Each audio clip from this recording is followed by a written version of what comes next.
Okay. So example number 16 जो है, हमें ये प्रूव करना है। ए बी सी तीन सेट्स हैं हमारे पास। सो अपना क्वेश्चन हम स्टार्ट करते हैं यहाँ से, एलएचएस से।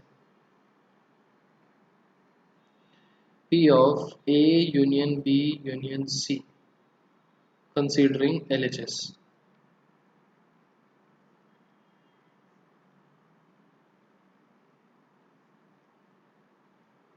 P of A union D ले लेते हैं।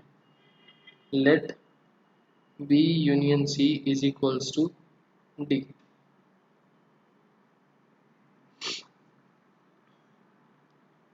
ए यूनियन डी का फॉर्मूला क्या बना? P of A plus P of D minus P of A intersection D. Mark it as equation number 1। इसको सॉल्व करते हैं और फिर इसको सॉल्व करेंगे।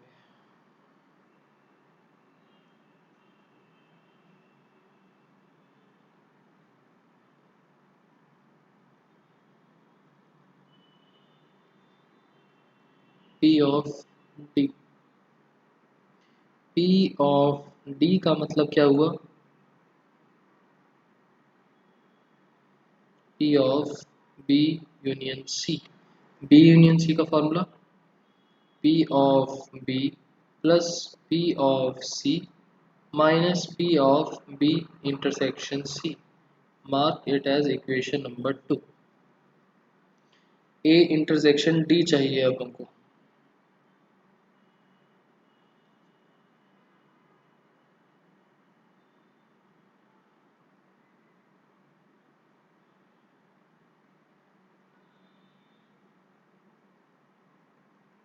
Considering P of A intersection D. P of A intersection D का मतलब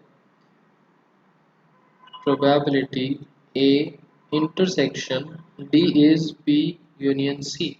sets में हम प्रॉपर्टी करके आए हैं A intersection B union C। क्या मिल जाएगा?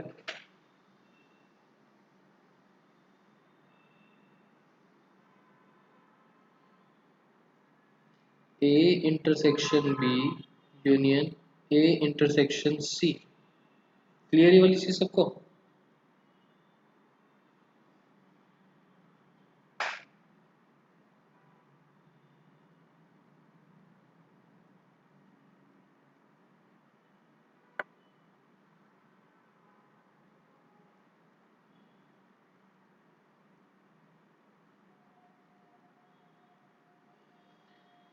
Distributive law.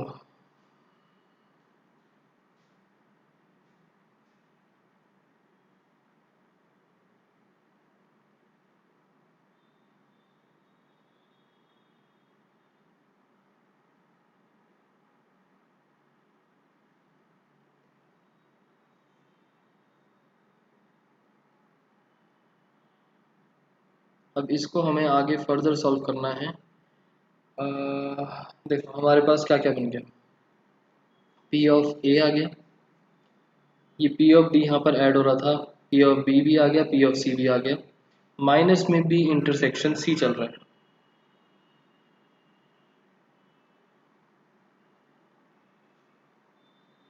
ना।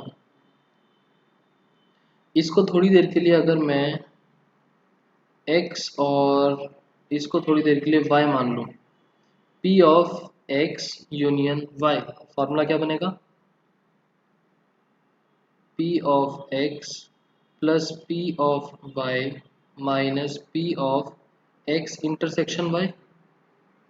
वैल्यूज डालेंगे, मिलेगा p of a intersection b, p of a intersection c minus p of दोनों का intersection a intersection b intersection a intersection c। ये स्टेप क्लियर?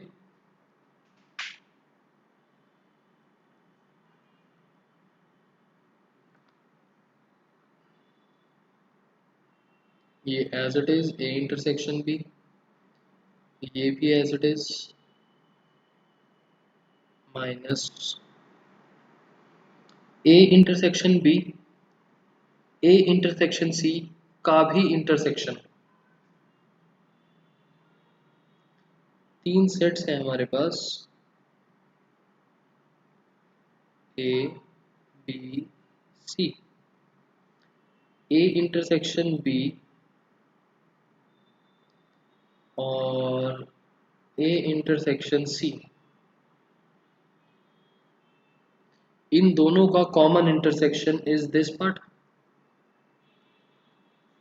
और इसका मतलब है तीनों का इंटरसेक्शन, मतलब ये बन गया A intersection B intersection C. ये स्टेप क्लियर, ये पार्ट ये कैसा बना,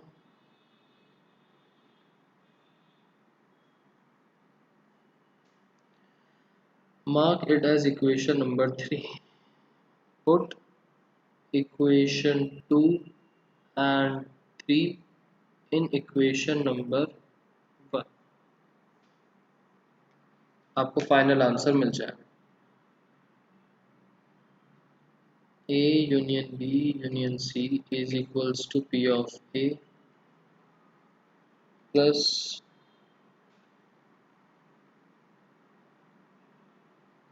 P of B plus P of C minus P of A intersection B minus P of B intersection C minus P of A intersection C plus P of A intersection B intersection C.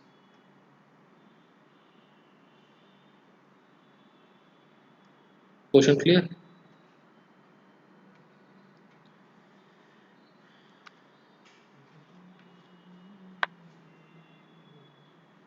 Okay.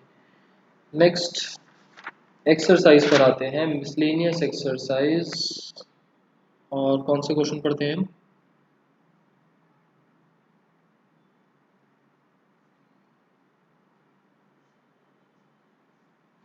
Answer number 8,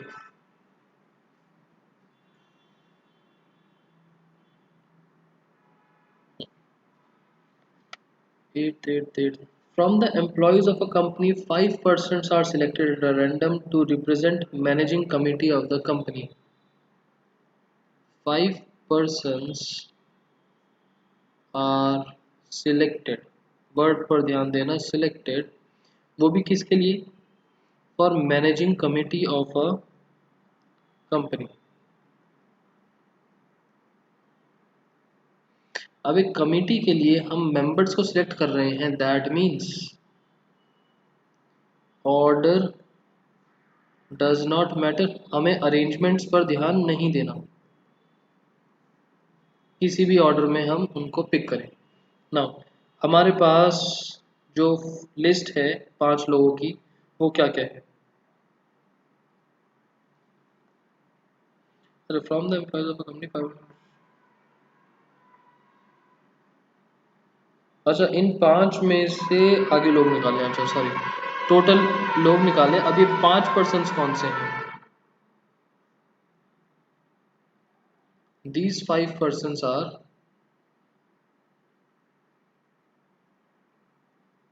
Harish, Rohan, शीतल,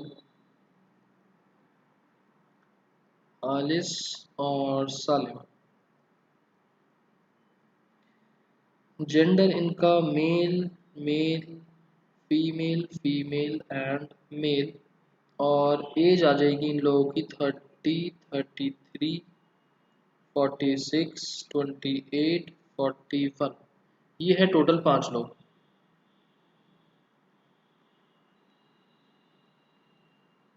ठीक है, अब हमसे क्या बोला, out of these 5 persons a person is selected at random from the group to act as a spokesperson। Okay, अब इन 5 लोगों की कहानी तो खत्म हो गई, out of these 5 one is selected for spokesperson, what is the probability find probability that spokesperson will be either male or over 35 years. That spokesperson is either male or over 35 years. फॉर्मूले वगैरह को सबको छोड़ दो, कितने cases बने?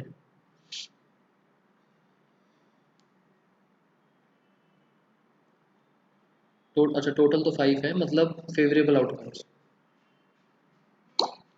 हिताक्षी ने बोला 1, ईदर मेल और 35 ईयर्स।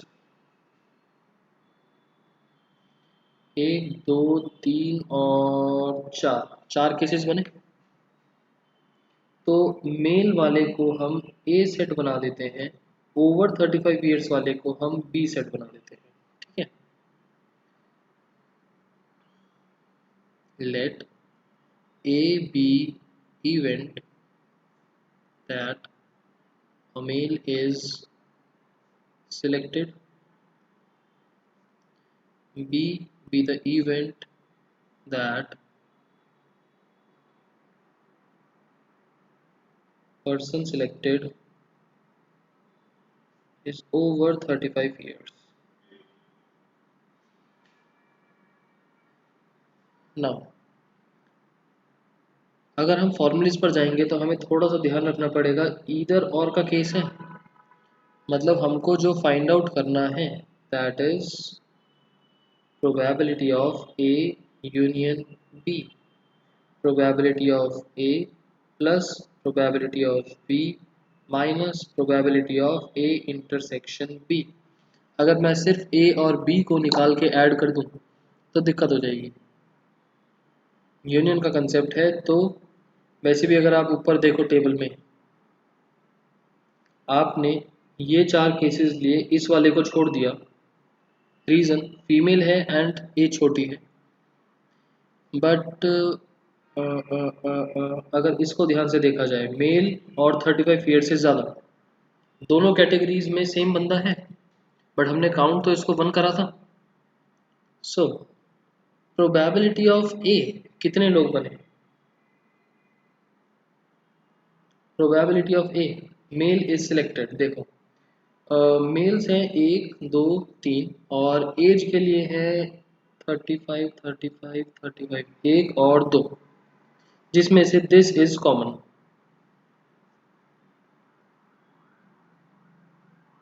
सो हम क्या करेंगे, 3/5 plus 2/5 minus 1/5 is equals to 4/5।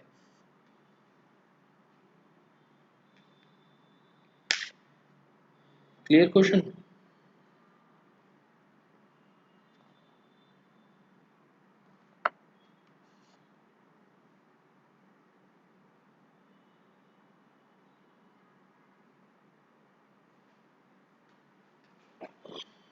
ठीक है, नेक्स्ट 9, अच्छा क्वेश्चन है। आंसर नंबर 9 आपका थोड़ा सा पी एन सी भी इसमें रिवाइज हो जाएगा।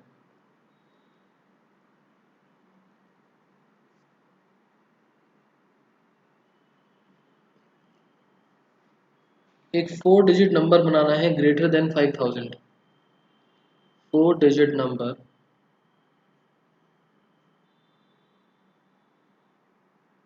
greater than 5000 are randomly formed from the digits formed using 01357, 01357. What is the probability of forming a number divisible by 5 when? Probability निकालनी है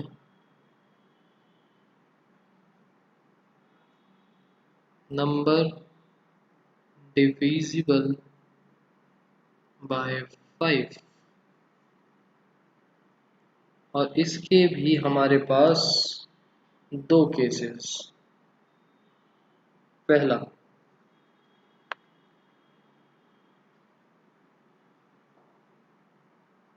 रिपीटिशन अलाउड, दूसरा रिपीटिशन नॉट अलाउड।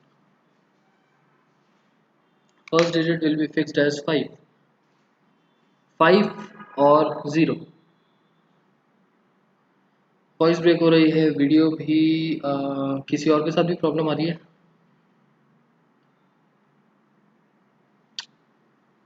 हिमानी एक बार refresh कर लो आप, मैं वेट कर रहा हूँ।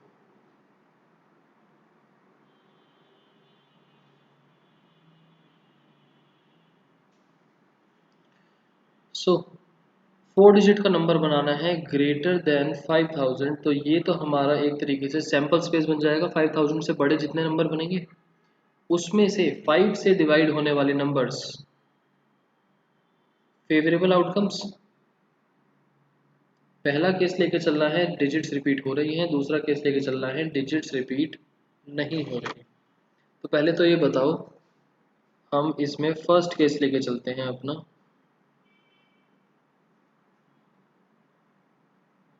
Digits are repeated.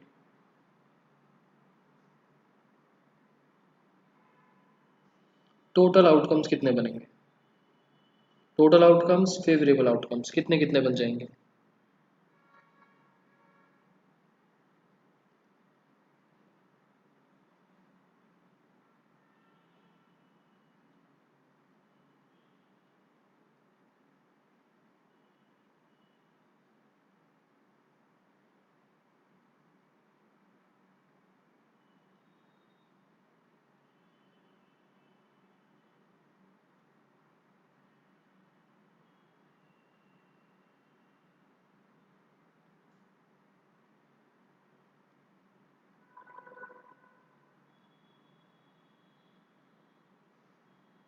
नहीं,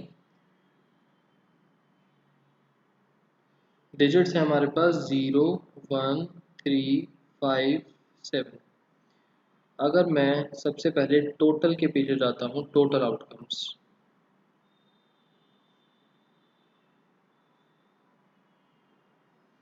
4 डिजिट का नंबर था 1, 2, 3, 4। तो टोटल पे हमारे पास कंडीशन थी ग्रेटर देन 5000। जो नंबर्स हैं दैट इज ग्रेटर देन 5000।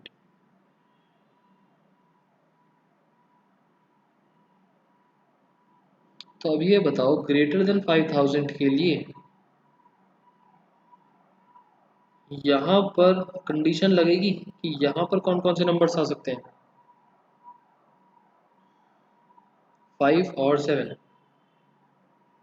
या तो 5 आ सकता है या 7 आ सकता है, मतलब 2 केसेस आर पॉसिबल। और बाकी किसी पर कुछ रिस्ट्रिक्शन नहीं है, कुछ भी हो सकता है।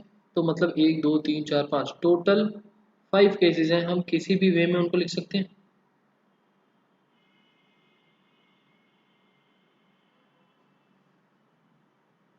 5 बाय, अच्छा ठीक है, क्लियर है वाली चीज। इसमें कुछ मिस्टेक लग रही हो किसी को?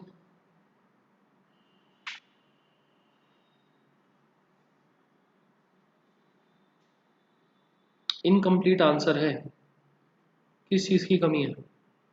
डिविजिबल 5 भी है सिद्धार्थ, डिविजिबल 5 फेवरेबल में जाएगा, फिलहाल मैं टोटल पर काम कर रहा हूँ। But it should be divisible by 5, so last blank में निताक्षी सिद्धार्थ फेवरेबल आउटकम्स की जब बात करेंगे तब आएगा डिविजिबल बाय 5। अभी बताओ, अभी भी कुछ कमी है इसके अंदर?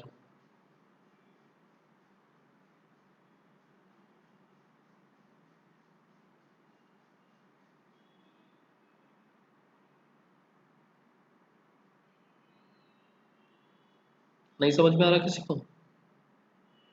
1 की है? रैंडमली फाउंड नहीं, रैंडमली है इसी वजह से 555 वगैरह है। 5000 इंक्लूडेड नहीं है, ठीक है। यहाँ जो केसेस बने, यहाँ दो केसेस आ सकते हैं, 5 या 7। मान लो 5, और यहाँ पर पांचों नंबर्स में से कुछ भी आ सकता है। एक केस ऐसा भी तो हो सकता है कि ये 5 आ गया और यहाँ पर 000 आ गया, और हमको ग्रेटर देन 5000 बनाना है, मतलब कि हमें एक केस माइनस करना पड़ेगा, इसके अलावा कुछ भी केस हो वो 5000 से बड़ा ही बनेगा। तो कितना बन गया ये? 250 minus 1 is equals to 249 cases.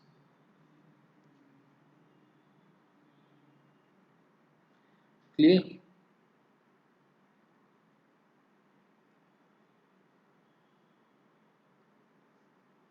Clear सबको -1 वाली चीज?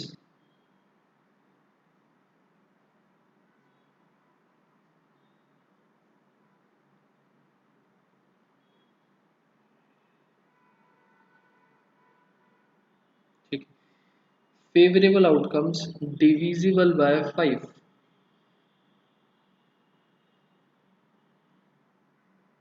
ग्रेटर देन 5000 तो है ही है, मतलब यहाँ पर सिर्फ टू केसेस आर पॉसिबल, 5 और 7। डिविजिबल 5 की वजह से यहाँ पर 5 और 0। क्योंकि डिजिट्स रिपीट हो रही थी तो मुझे फ़र्क नहीं पड़ा कि 5 दोनों जगह पर भी आ सकता है या नहीं आ सकता। यहाँ पर भी two cases are possible and remaining places can be filled in any number of ways. क्या इसमें -1 का कंसेप्ट आएगा? नहीं आएगा?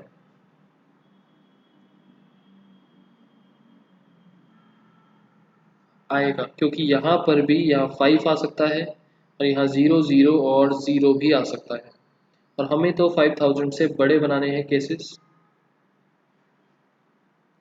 100 माइनस 1 99 केसेस। सो प्रोबेबिलिटी क्या बन गई?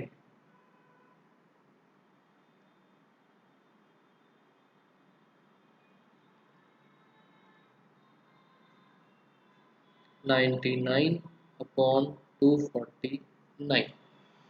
इसको डिवाइड कर देना, आई गेस 3 से तो डिवाइड हो ही रहा है, उसके बाद भी अगर होगा तो फर्दर सॉल्व कर देना। 99/249। सेकेंड,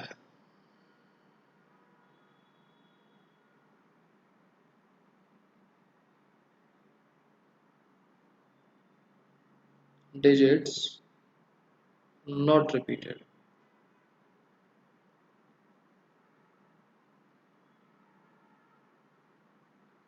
डिजिट्स है हमारे पास 0 1 3 5 7। स्टिल हमको नंबर बनाना है ग्रेटर देन 5000 बिना डिजिट्स को रिपीट करे। तो टोटल आउटकम्स कितने बनेंगे?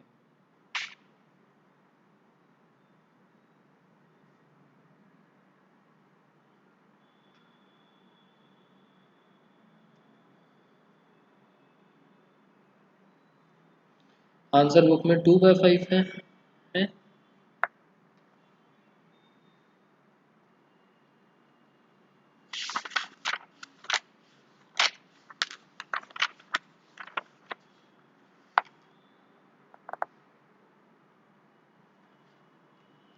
क्या देख रहे हो सुधार? 33/83 है आंसर।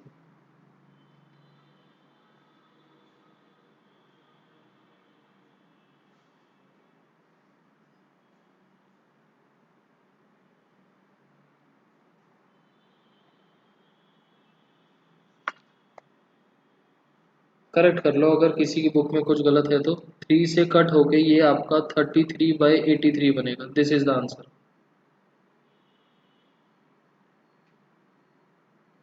किसी और की बुक में भी है क्या 2/5?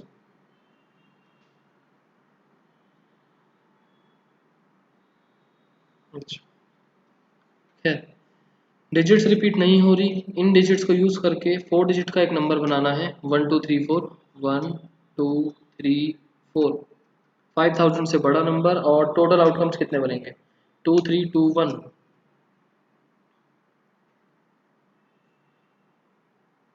Sir 12 cases.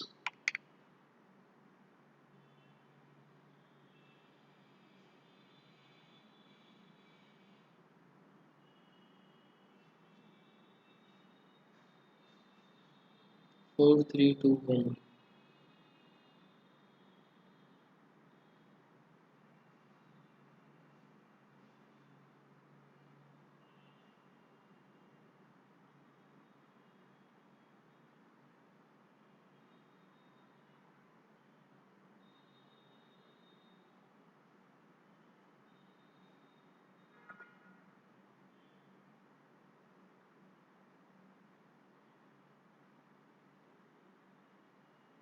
2 5 4 3 नहीं,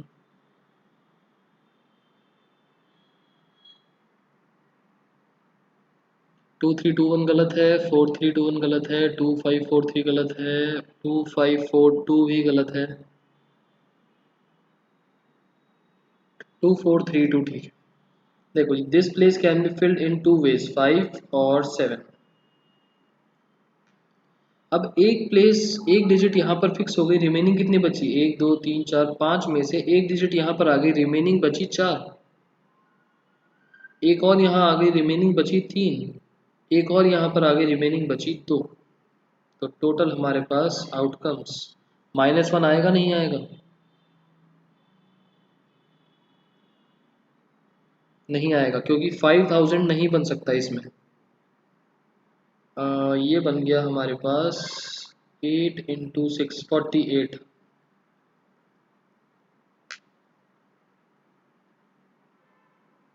नाउ फेवरेबल।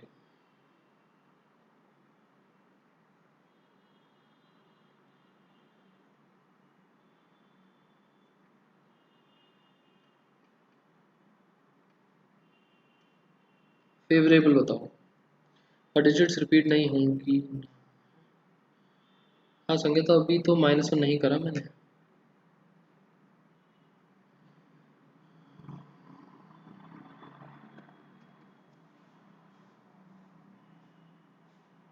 फेवरेबल आउटकम्स कितने बनेंगे? 2 4 3 1। नहीं,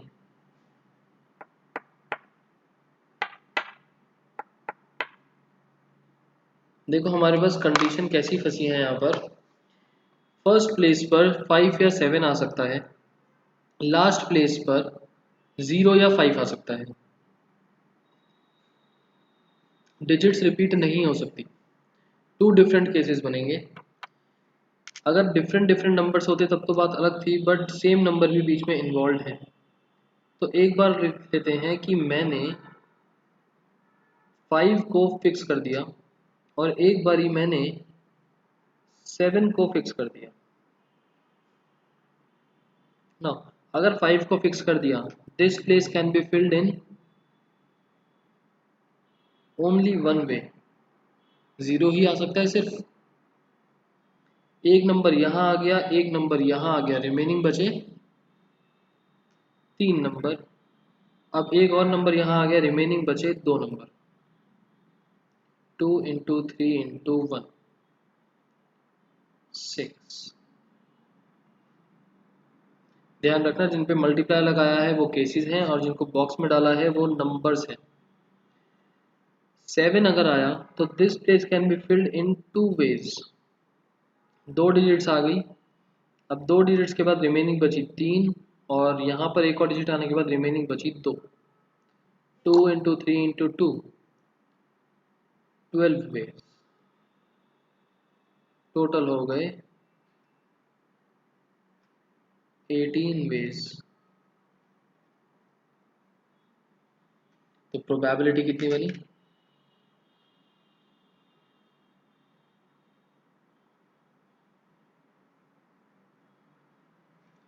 18/48। 6 से कट होगा 3/8।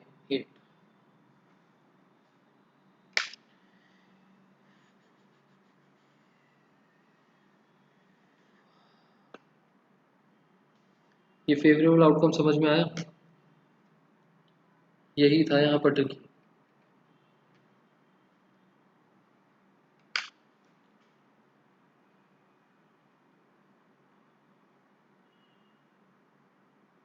चल सकते हैं नेक्स्ट क्वेश्चन पे।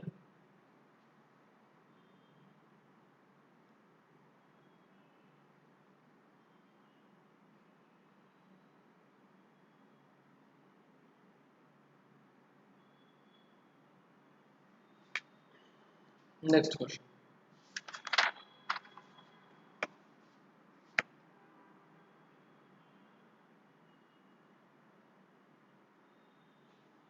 Answer number 10। एक नंबर लॉक है सूटकेस का, has 4 wheels each labelled with 10 digits. एक लॉक है हमारे पास and lock contains 4 digit code from 0 to 9। ठीक है, मतलब कि एक तरीके से हमारे पास r की वैल्यू आ गई 4 और n की वैल्यू आ गई 10। Lock opens with a sequence of 4 digit with no repeats। Lock opens with sequence of 4 digits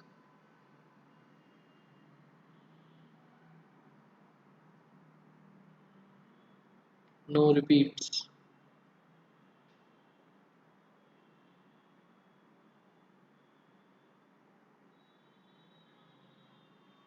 4 digit का सीक्वेंस, अरेंजमेंट्स हैं यहाँ पर या नहीं?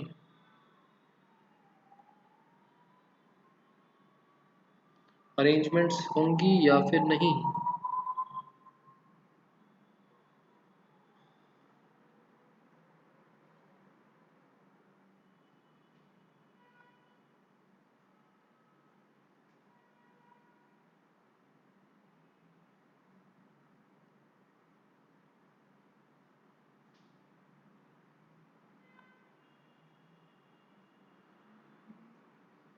अरेंजमेंट्स होंगी, मतलब कंसेप्ट ऑफ परम्यूटेशन, क्योंकि कोड है, लॉक ओपन हो रहा है एक सीक्वेंस की वजह से, तो परम्यूटेशंस का कंसेप्ट आएगा। अरेंजमेंट देखेंगे उन चारों डिजिट्स की। स्टार्टिंग प्लेस पर 0 पॉसिबल है या नहीं? हमने पीछे एक क्वेश्चन जो मिस्टेक हो गई थी बाद में करेक्ट करा था। यहाँ पर 0 आ सकता है या नहीं? आ सकता है, क्योंकि कोड है, नंबर नहीं है। 0 इज पॉसिबल। सो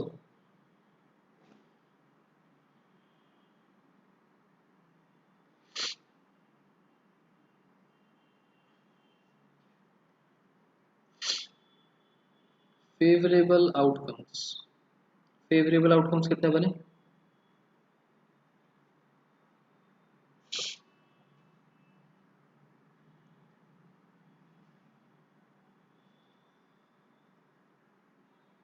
फेवरेबल है गेटिंग द राइट सीक्वेंस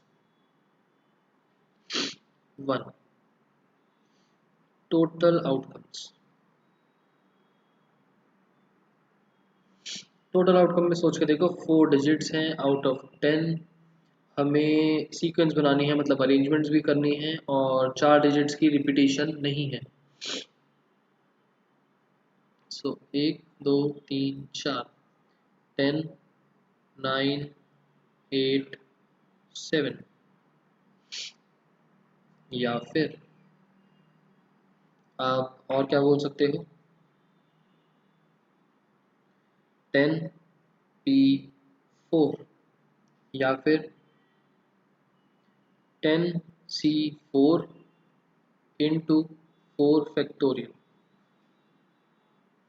सबका मतलब सेम है।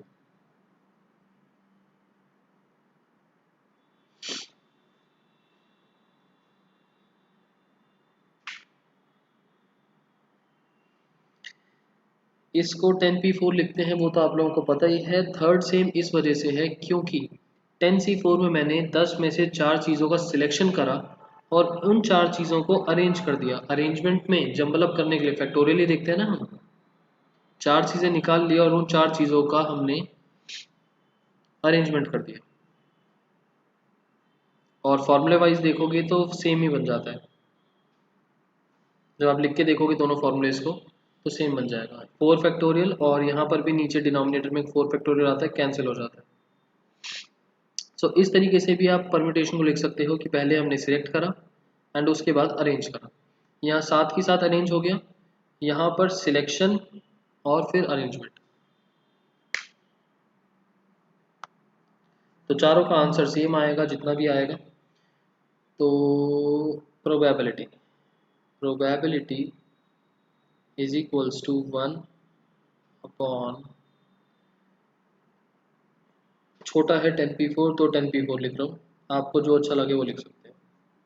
वैल्यू कैलकुलेट करके जो भी बनेगा आंसर। 5040 1 अपॉन 5040। क्लियर?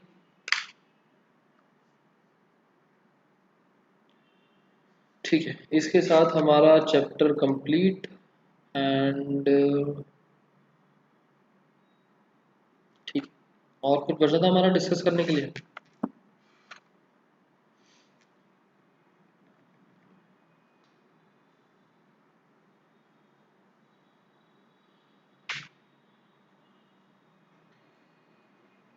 रिवीजन किस चीज़ का? चैप्टर 2। सिद्धार्थ, आप रिकॉर्डिंग क्लास देख लो, उसमें कुछ डाउट आएगा तो बता देना। चैप्टर 2 तो वैसे भी बहुत ईजी है। मुझे आप लोगों के साथ एक चीज़ डिस्कस करनी थी, वो वाला फॉर्मूला, एनसीआर वाला।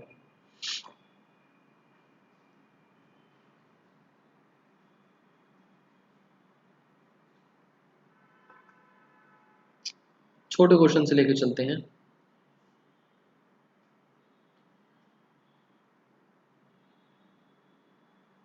To coins are tossed,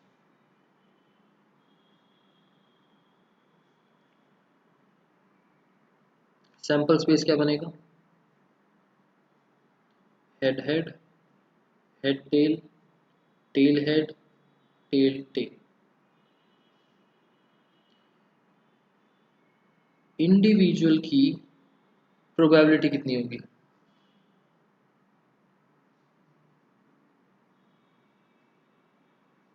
1/4। अभी आपने निकाला कैसे? 1 2 3 4 और एक केस है, इस तरीके से।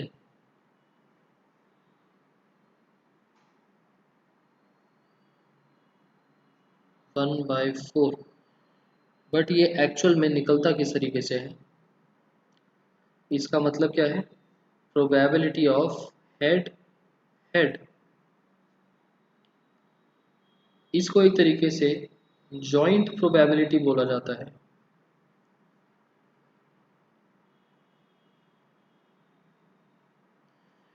जब दो चीज़ें साइमल्टेनियसली हो रही होती हैं, हेड हेड। अब ये बताओ, सिंगल केस के अंदर दो इवेंट्स हैं, पहला हेड आया फिर हेड आया, getting head on one and getting head on second coin, multiply. पहले हेड आने की probability is favourable upon total. देखो, जो आप बोल रहे हो ना फेवरेबल अपॉन टोटल, उसमें दिक्कत कहाँ आएगी आपको भी बताऊंगा। पहले हेड आने की पॉसिबिलिटी इज 1/2 एंड दूसरे कॉइन पे हेड आने की पॉसिबिलिटी इज 1/2। यहां से ये 1/4 मिलता है।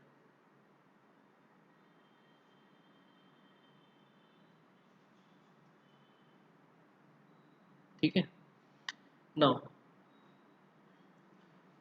इस क्वेश्चन को थोड़ा सा ट्विस्ट करके चलते हैं।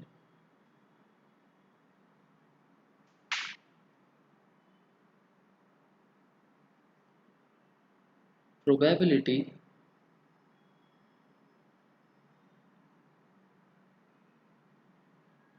गेटिंग टू हेड, इवेंट क्या बना, H H.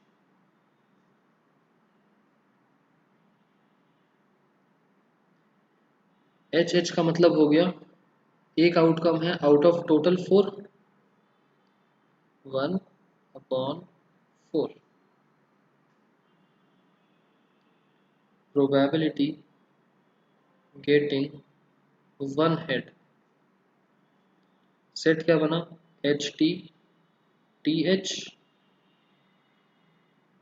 2 outcomes out of 4।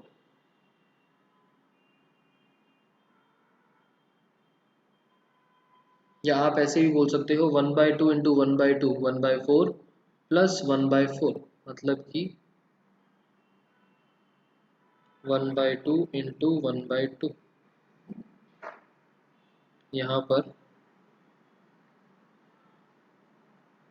H T का मतलब 1/2 इंटू 1/2, सेकेंड केस है और वाला, plus 1/2 into 1/2। Probability getting 0 heads, मतलब टेल टेल 1/4, टेल आने के चांसेस 1/2 इंटू दूसरा टेल आने के चांस 1/2। यहाँ पर हेड और टेल दोनों के आने के चांसेस सेम थे तो कुछ फर्क नहीं पड़ा, 1/2 इंटू 1/2 और 1/4 सेम बात होगी। यहाँ तक का कंसेप्ट क्लियर।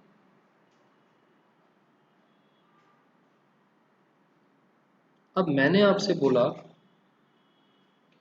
कि फिलहाल तो 2 कॉइन्स टॉस हुए, सैंपल स्पेस बनाना इजी था, और सैंपल स्पेस के बाद जब मैं 2 हेड्स के बारे 1 हेड के बारे में बात कर रहा था, मतलब देखो सैंपल स्पेस में कितने आउटकम्स हैं, 4, वो निकालना इजी है, आउटकम्स की पावर ट्रायल्स, ठीक है। मतलब कि अगर मैं n ऑफ s के बारे में बात करूं, n ऑफ s, तो बनेगा 2 की पावर 2 दैट इज 4, ये निकालना इजी है। बट आउटकम्स निकालना, सेट बनाना, गेटिंग 1 हेड के सेट बनाना, ये मुश्किल है। अगर आपका 2 से बढ़कर 10 20 30 40 कॉइन्स हो जाए तो।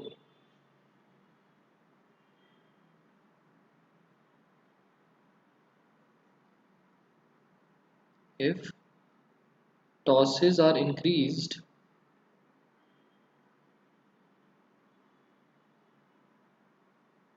creation of set is difficult।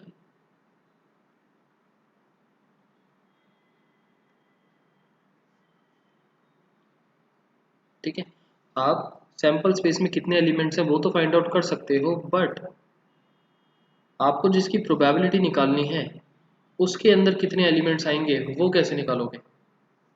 तो उसके लिए हमारे पास फॉर्मूला आता है एन सी आर इंटू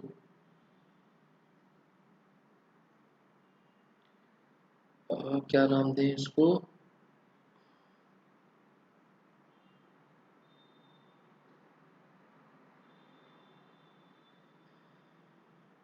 जो चीज़ हम निकाल रहे हैं that is P, P for success,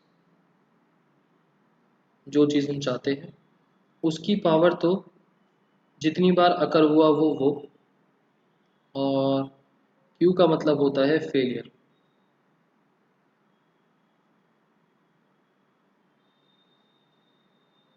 जितनी बार वो नहीं आया। एनसीआर जो है वो आपको नंबर ऑफ केसेस बताता है।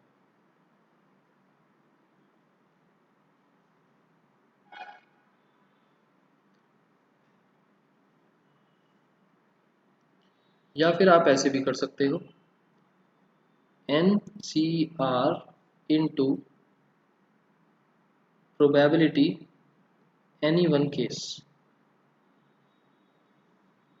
किसी भी एक केस की probability into N C R, ये बताया था ना मैंने पीछे आपको फॉर्मूला। देखो इस वाले में चल के देखते हैं। गेटिंग वन हेड, मेरे पास दो केसेस हैं, वन हेड है, टोटल हेड्स आने के चांसेस, हमें एन और आर सिलेक्ट करना है ना। मैं इस वाले को नीचे लिख रहा हूँ,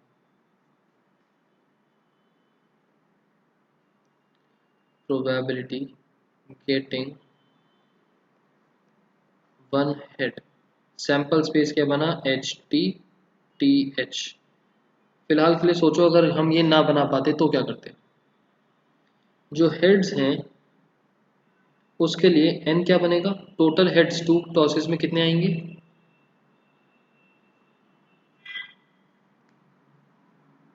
हमने टू टॉसेस करे हैं, हेड आने के चांसेस कितने,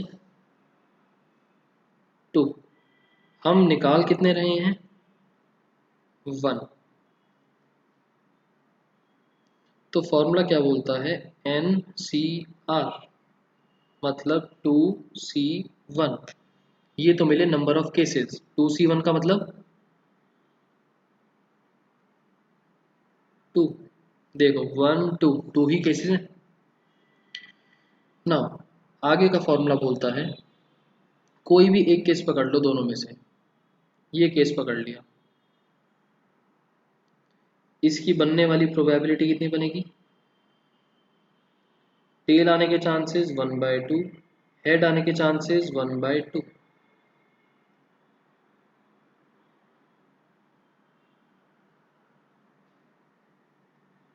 यहाँ मैंने वैल्यू डाल दी, वैसे ये क्या बनना था, probability of T H, tail की प्रोबेबिलिटी, हेड की प्रोबेबिलिटी, ये बन गया 1/4, आंसर इज 1/2, हाफ 2/4, 2/4 एंड यहाँ पर भी 2/4 ही चल रहा है, समझ में आया, 1/4, 1/2, अच्छा 1/4 इसका बोला होगा आपने, ये चीज समझ में आई।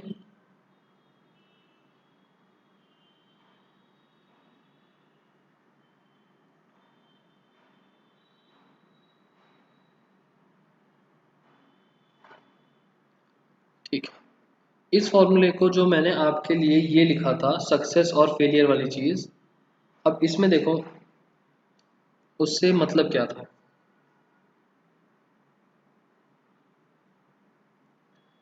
उससे मेरा मतलब था कि मान लेते हैं हमने करे 10 tosses of a coin,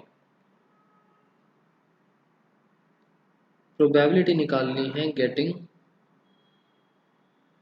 7 heads. अब 10 टॉसेस के अंदर सैंपल स्पेस बनाना और 7 हेड्स के केसेस बनाना कितना मुश्किल है, सेट बनाना तो पॉसिबल है नहीं। नंबर ऑफ आउटकम्स फिर भी आप निकाल सकते हो 2 की पावर 10 करके, बट फेवरेबल आउटकम्स कैसे निकालोगे, तो इसके लिए हम क्या करेंगे, probability is equals to, total heads आने के चांसेस कितने हैं, टोटल हेड 10, हमको चाहिए कितने 7, इससे तो मिले नंबर ऑफ केसेस, कि सेट के अंदर केसेस बनेंगे कितने 10c7, उसके बाद प्रोबेबिलिटी निकालेंगे हम, कोई भी एक रैंडम केस 7 हेड बनाने वाले, मतलब हेड हेड हेड 3 4 5 6 7, 7 हेड और 3 टेल्स, इसकी प्रोबेबिलिटी और इतने नंबर ऑफ केसेस, क्योंकि इनको किसी भी ऑर्डर में अरेंज कर दो प्रोबेबिलिटी सेम रहेगी, और इतने नंबर ऑफ केसेस, सो इससे मिल जाएगा हमको ये वाली प्रोबेबिलिटी।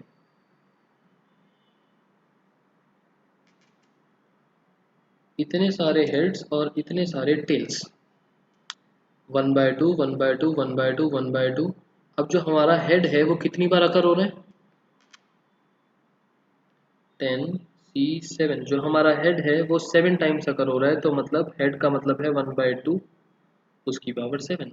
टेल 3 बार आ रहा है, टेल की probability is 1/2, power is 3। Ultimately powers add हो जाएंगी क्योंकि प्रोबेबिलिटी सेम है, बट जो चीज़ हम फाइंड आउट कर रहे हैं उसकी पावर्स, जो दूसरे आउटकम्स हैं उसकी पावर्स। फॉर एग्जाम्पल, हेड आने के चांसेस मान लो 60% होते और टेल आने के चांसेस 70 और 30% होता, तो यहाँ हम 70% की पावर 7 और 30% की पावर 3 इस तरीके से लिख देते हैं। क्लियर? अब ये सॉल्व तो नहीं हो पाएगा मान लिया, या हो सकता है हो भी जाए, बट सेट बना के सॉल्व करना पॉसिबल नहीं था।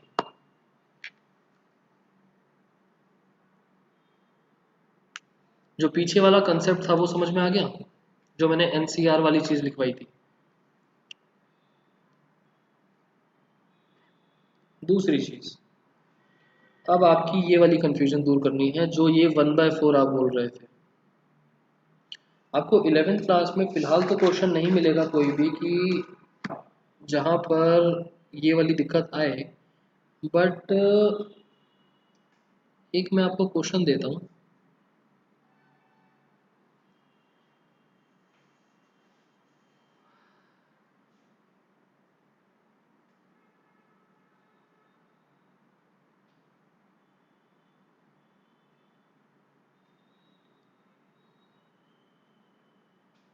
सैंपल स्पेस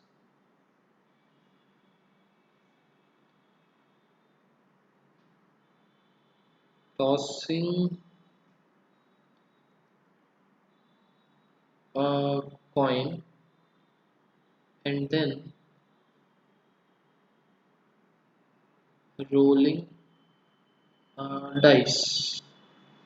बताओ सैंपल स्पेस क्या बनेगा?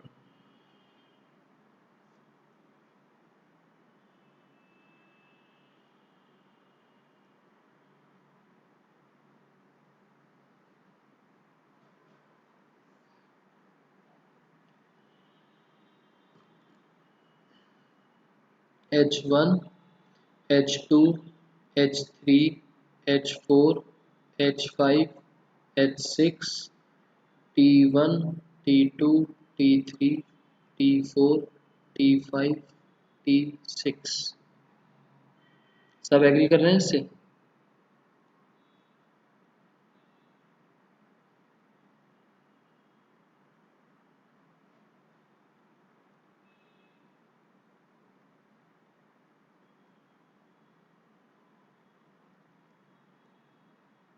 अच्छा, इसमें भी वैसे कुछ खास फर्क पड़ा नहीं।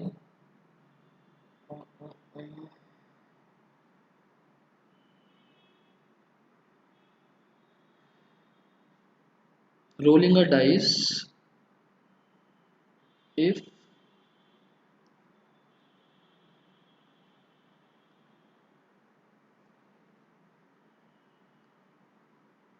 head occurs, तो ये सारे के सारे हट जाएंगे और सिर्फ टी रह गया। क्लियर?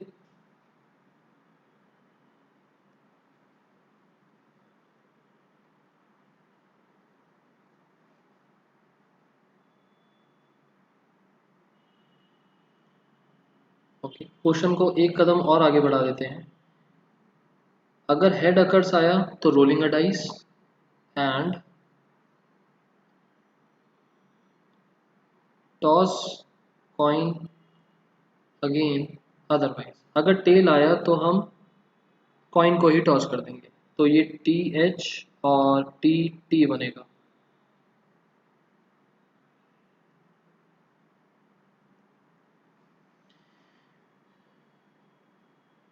यहाँ तक क्लियर सबको?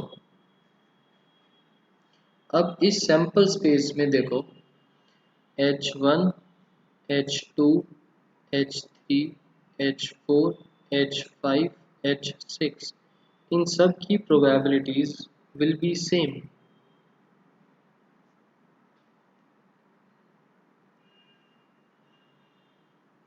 टी एच और टी टी की प्रोबेबिलिटीज सेम। यहाँ पर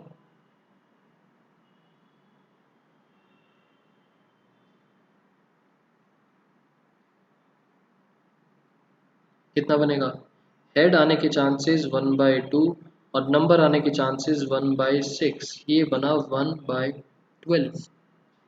और यहाँ पर 1/2 into 1/2 is equals to 1/4।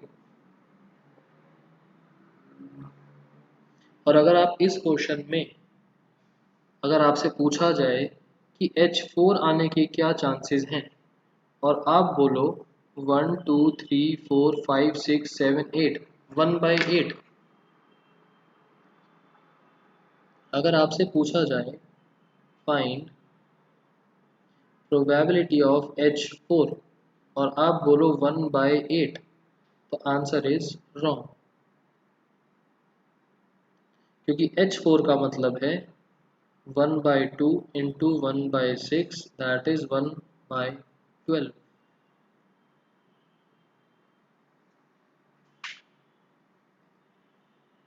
Clear.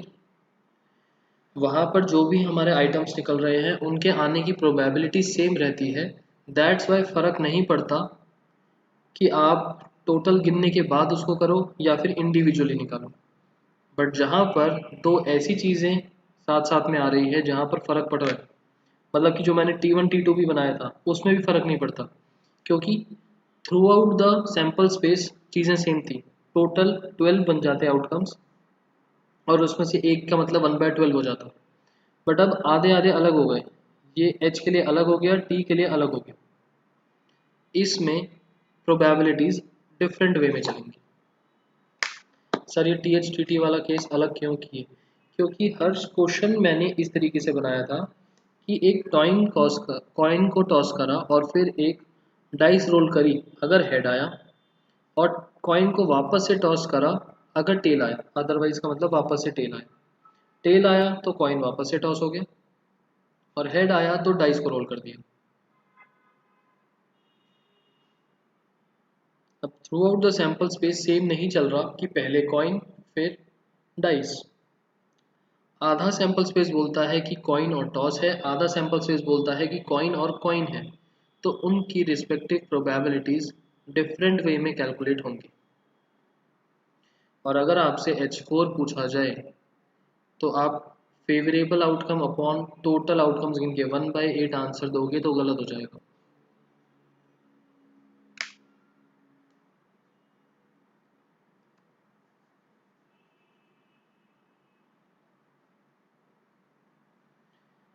Point समझ में आया मैं क्या समझा रहा था?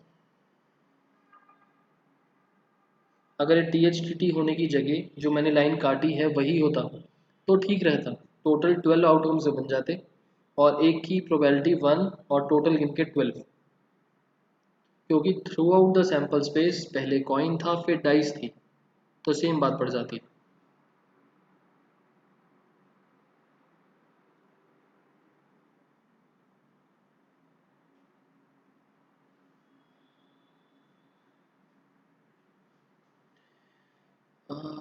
सिद्धार्थ, इस वाले से पहले NCR वाली चीज समझ में आ गई?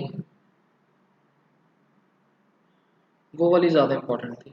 इसको एक बारी मैं आज रिकॉर्डिंग डालूंगा, उसको एक बारी दोबारा सुन के देखना, ये आपको वैसे भी ज़्यादा अभी काम आएगा नहीं। बस ध्यान रखना कि अगर इस टाइप की चीज़ें हैं तो जॉइंट रॉयल्टी कैलकुलेट करके देख लेना कि सेम बनता है या नहीं, मल्टीप्लाई करके। थोड़ा सा ध्यान रखना बस कि मल्टीप्लाई करके सेम बनता है या नहीं।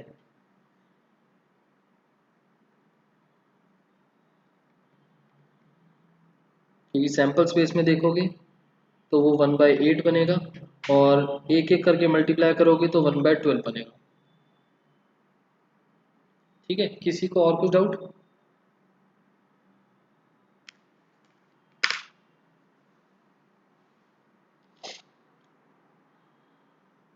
और कुछ डाउट किसी को?